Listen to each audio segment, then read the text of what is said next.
ఎందుకు ఇవన్నీ పొద్దుపోని మాటలు అంటే మీరు విధ్వంస పాలనని పులివెందుల ప్రజలు కూడా గుర్తించారు కాబట్టి మనం ఉప ఎన్నికల్లో ఓడించారని కూడా ఒక మాట అన్నారు.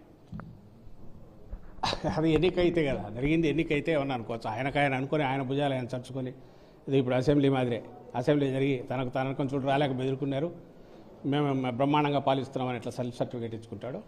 అట్లా అనడానికి ఉపయోగపడుతుందేమో వాటి, కానీ అక్కడ ఎలక్షన్ ఎక్కడ జరిగింది ఆయనకు తెలియదా? అది ఎలక్షన్ జరగలేదు. అండ్ అధికారులు పోలీసులు పోయి ఆడ నడిపింది అది ఒక ఫార్సు ప్రహసనం.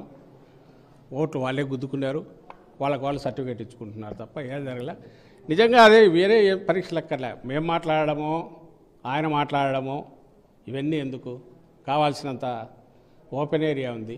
నిజంగా నువ్వు సంవత్సరంలో ఏదైనా చేసినావు అనుకుంటే ఎందుకు ఇల్లు తిరగలేకుండా అన్నారు మీ నాయకులు.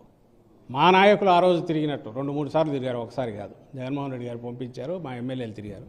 మీ వాళ్ళని పొమ్మనండి, ఇల్లు 10 ఇళ్ళు సరిగా తిరగమనండి వరుసగా. మేము చేసాం ఏడాది పాలన మోసం, దాని గురించి ఇప్పుడు చేస్తున్నాం.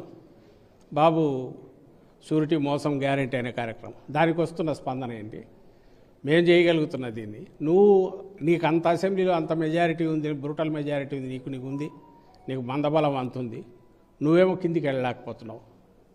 మరి చంద్రబాబు నాయుడు అక్కడే గమనించాలి ఏం జరుగుతుంది. అంటే పులివెందుల్లో అంటే నారా లోకేష్ సేవ క్రితం ట్వీట్ పెట్టారు సార్, పులివెందుల్లో జగన్ గారిని కలవడానికి సొంత పార్టీ కార్యకర్తలు కూడా వీఐపీ పాస్ ఇస్తారా అనేది ఆయన వచ్చారు.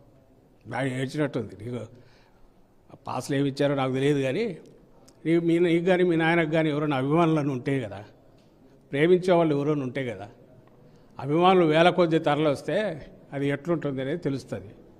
మీకు వెతుక్కోవాలి. ఏదో ఈ మధ్య ఎప్పుడు గుంటూరులో తిరుగుతున్నాడు, రోడ్ షో అని చేశాడు ఆయన చంద్రబాబు నాయుడు. ఒక్కడే రోడ్డు మీద పోతున్నాడు, చేయకుండా సెక్యూరిటీ తప్ప ఎవరు పక్కన లేరు. జగన్మోహన్ రెడ్డిని కలవడానికి రోజు వేల మంది వస్తుంటారు. ఆ వేల మందిని తీసుకోవడానికి ఆయన కలపడం ఎట్లడానికి కొన్ని పద్ధతులు ఫాలో కావడం ఎవరైనా చేయాలి. మీరు కేకలేసి అరిచినా వచ్చేవాళ్ళు ఎవరు ఉండరు, లేదా మీరు మొంగపోయి ఇల్లు తిరిగినా మీకు వచ్చి నమస్కారం పెట్టి దగ్గరికి తీసుకునే వాళ్ళు ఎవరు ఉండరు, లేదా మీ దగ్గర వచ్చేసి తమ గోడు చెప్పుకునే వాళ్ళు కూడా ఎవరు ఉండరు. ఎందుకంటే గోడు చెప్పినా మీరు పట్టించుకోరు కాబట్టి.